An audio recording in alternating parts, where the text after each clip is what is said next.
चंडीगढ़ के अंदर इनके अधिकारी ने वोट में गड़बड़ करके भारी बहुमत से जीतने वाले व्यक्ति को हरा दिया और हारने वाले व्यक्ति को जिता दिया। पाकिस्तान में भी तो यही हुआ। ये तो इन लोगों ने हमारे देश को पाकिस्तान बना दिया। कल जो कुछ सुप्रीम कोर्ट के अंदर घटा, ऐसे लगा जैसे उस सुप्रीम कोर्ट के अंदर भी कहीं ना कहीं श्री कृष्ण मौजूद। ऐसे लगा जैसे चीफ जस्टिस ऑफ इंडिया के अंदर भगवान बोल रहे थे।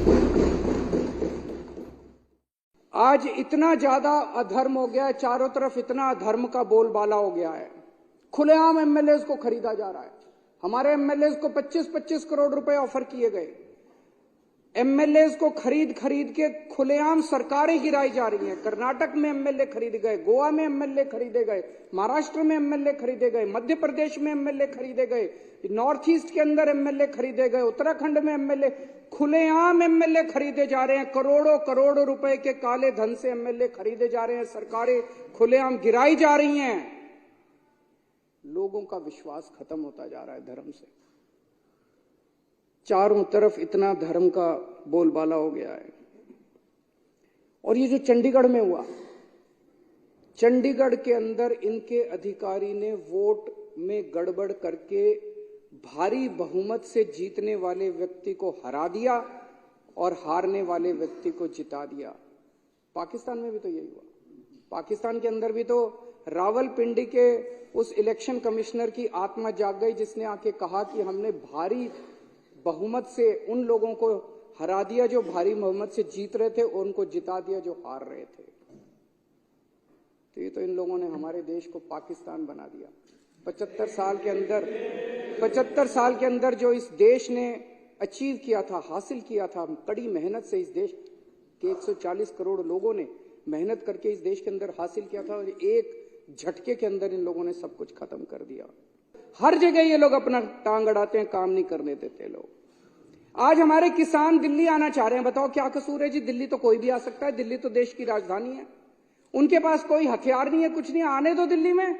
हमने भी तो रामलीला मैदान में आंदोलन किया था। रामलीला मैदान दे दो, बैठ जाएंगे बेचारे। अपना अधिकार, अपनी आवाज उठाने का तो सबको अधिकार है आर्टिकल 19 के अंदर संविधान के।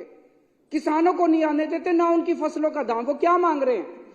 वो कह रहे हैं कि हम जो फसल पैदा करते हैं हमें अपनी फसलों का पूरा दाम मिलना चाहिए। बिल्कुल मिलना चाहिए। फसलों का दाम भी नहीं देंगे, प्रोटेस्ट भी नहीं करने देंगे।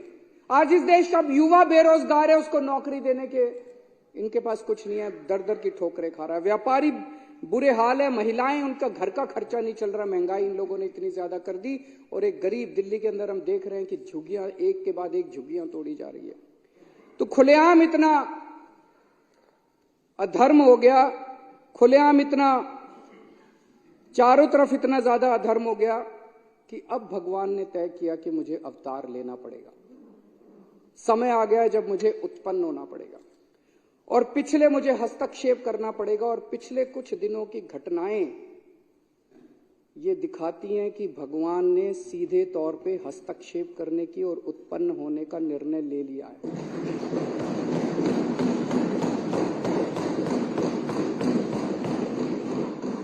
30 जनवरी को चंडीगढ़ में मेयर का चुनाव हुआ। सुबह वोटिंग पड़ी।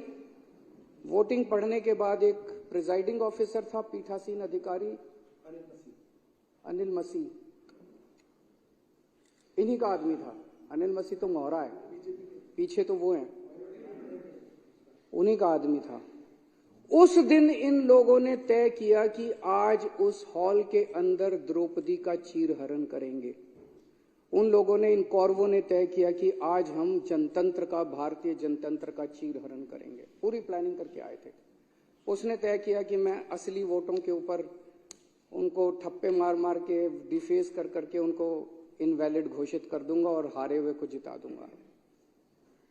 अब वहां पे श्री कृष्ण जी पहुंच गए द्रौपदी का चीरहरण रोकने के लिए। उस कमरे में दिखाई नहीं दिए किसी को, दृश्य थे, लेकिन थे वहां पे।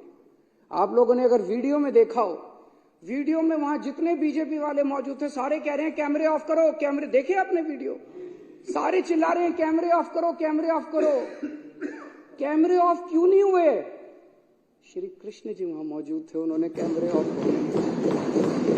इन्होंने पूरी कोशिश करी, उन्होंने पूरी कोशिश करी कैमरे ऑफ करने की, उस दिन कैमरे ऑफ नहीं हुए। ये कोई संयोग नहीं है, ये ऊपर वाले का इशारा है, ऊपर वाले का हस्तक्षेप। इतनी बड़ी दुनिया की सबसे बड़ी पार्टी जो पूरे दुनिया के अंदर, हम तो सबसे बड़ी पार्टी, सबसे बड़ी पार्टी को 5 मिनट के अंदर भगवान ने पूरे देश के सामने बेनकाब कर दिया। जो लोग द्रौपदी का चीर हरण करने आए थे, जो लोग भारतीय जनतंत्र का चीर हरण करने आए थे, भगवान श्री कृष्ण ने उनको पूरे देश के सामने उनका चीर हरण करके छोड़ा। और अध्यक्ष महोदय, उसके बाद की जो घटनाक्रम है, जिस तरह से सुप्रीम कोर्ट के अंदर ये मामला चला, हम लोग अदालतों को मंदिर की तरह मानते हैं। न्याय देना भगवान का काम है, न्याय भगवान देता है। इसलिए जज को भगवान का, जब जज अपनी कुर्सी पे बैठ के फैसले सुनाता है तो कहा जाता है कि एक तरह से भगवान फैसला सुना रहा है। लेकिन कल जो कुछ सुप्रीम कोर्ट के अंदर घटा, वो उससे कुछ ज्यादा ही बड़ा था। ऐसे लगा जैसे उस सुप्रीम कोर्ट के अंदर भी कहीं ना कहीं श्री कृष्ण मौजूद थे। ऐसे लगा जैसे वहां सुप्रीम कोर्ट के अंदर भी भगवान मौजूद थे। ऐसे लगा जैसे चीफ जस्टिस ऑफ इंडिया के अंदर भगवान बोल रहे थे।